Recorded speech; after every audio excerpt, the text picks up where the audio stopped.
Chapter 18, Food Safety and Technology, Martha Olson. Consumers do fear food safety. We use pesticides, antibiotics, and hormones in animals, and that has caused a lot of concern within the consumers to wonder and worry about their food. We are seeing a very big rise in organic foods being purchased. Foodborne illnesses are the toxins in the food that cause illness, and many of them go unreported because they are flu-like, and people just think they have the flu and stay home. Our most at-risk populations are very young children, the elderly, and those with decreased immune systems. With the elderly, many times with the loss of taste sensation, they do not taste when food is spoiled and will consume it anyway.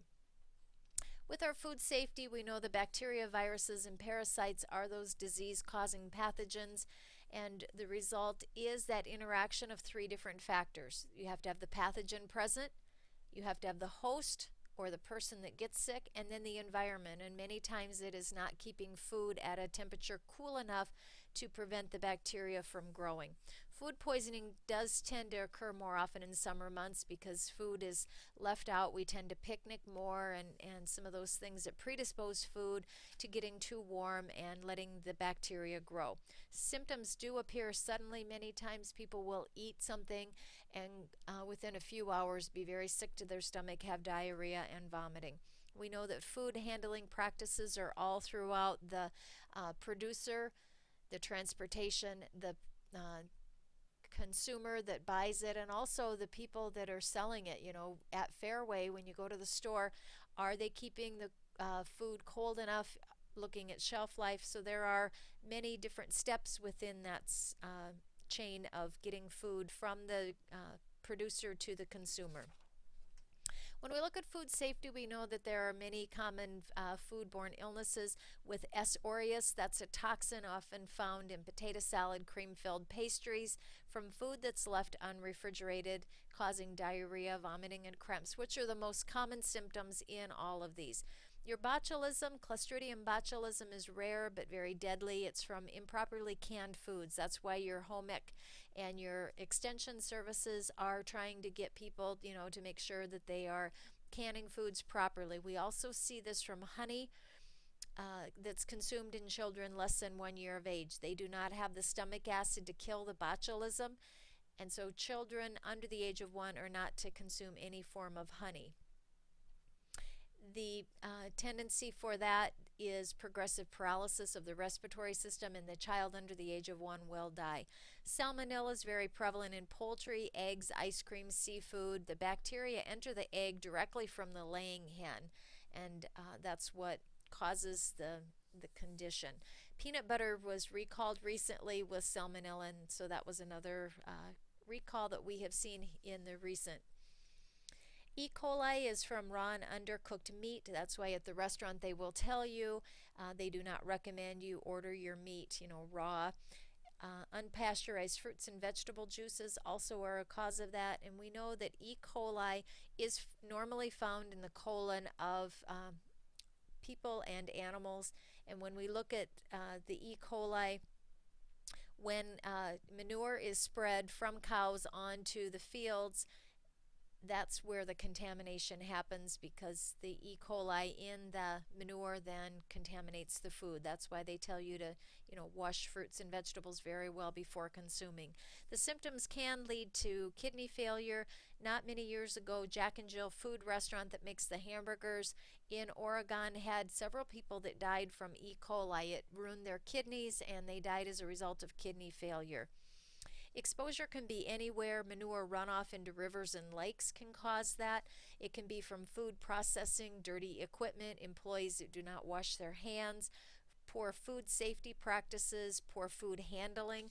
So lots of things we can do to break the chain of unfood safe in society. When we look at food safety, we look at many different things. Like I said, the dioxins are cancer causing as pollutants. They can be found in tiny amounts in food, in packaging, in paper products. Coffee filters were recently looked at.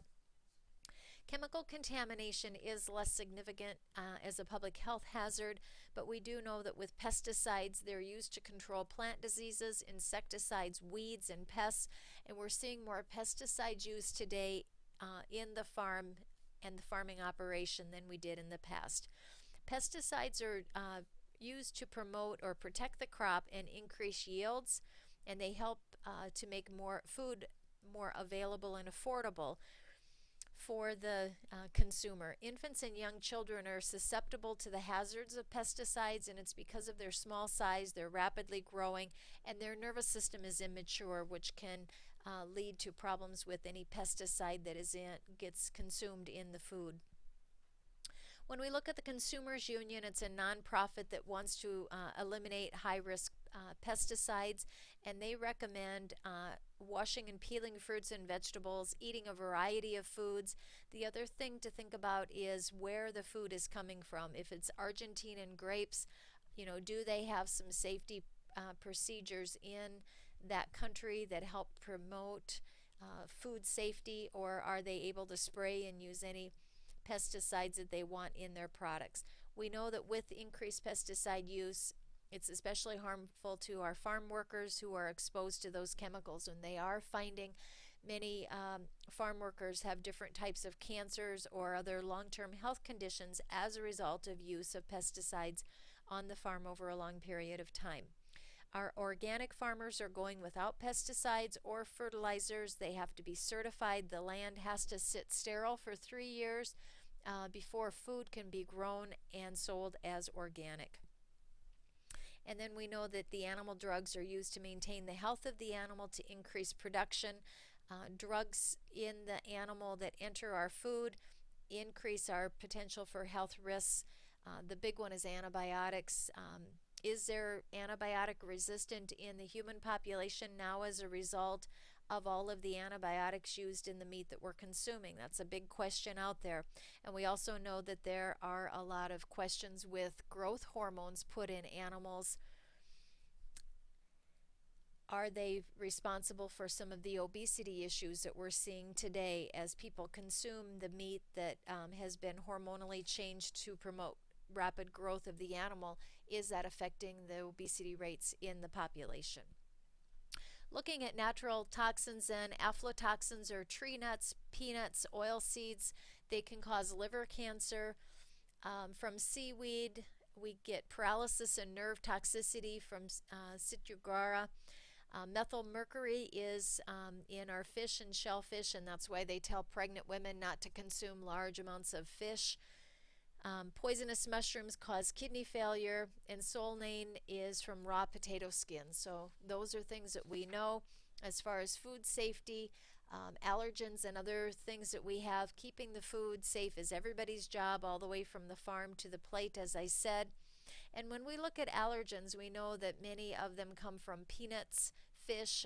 Our tree nuts are very allergenic. We have about 90% of allergy or allergic reactions from eggs and shellfish and peanuts.